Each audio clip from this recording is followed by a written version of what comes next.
Okay, today we're going to talk about vegetable fried rice. Very simple recipe, so simple even I can do it.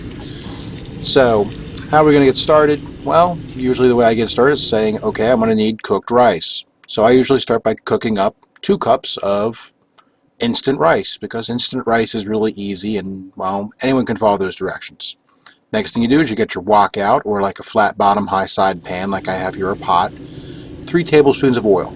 I tend to go with 2 tablespoons of vegetable oil and 1 tablespoon of butter.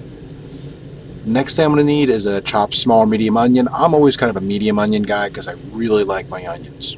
Then chop them up, throw them into that oil, which is in that medium-high heat. Then I add frozen vegetables enough to cover the onion, usually about 2 cups or so, but more or less depending on what you like. And again, we're cooking that over that medium-high heat, but you got to keep it moving so it doesn't burn.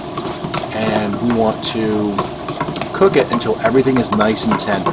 I can't emphasize that enough. You want all your vegetables cooked, obviously. Nobody wants anything crunchy inside that. You want it nice and cooked. Next thing we're going to do is we're going to beat 1 egg or 2. Some people like it more or less. Then we're going to add that slowly into this whole mix. Again, that medium-high heat. And we're stirring that all into the vegetables. We want to make sure it nicely is combined into everything. Because, you don't want like squishy, disgusting egg just chunks in there.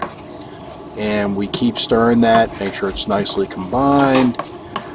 You make sure everything's nicely cooked. That's actually, it takes me a little bit more time than you might think. Could just because I'm paranoid, make sure everything's nice and cooked. I don't know. Either way, after that, we say, okay, that looks just beautiful, doesn't it? Now it's time to add your 2 cups of cooked rice, and then you just add 3 tablespoons of soy sauce. And we see just how easy that is. And behold, vegetable fried rice. If you enjoyed this video, please subscribe, and thank you for watching the video.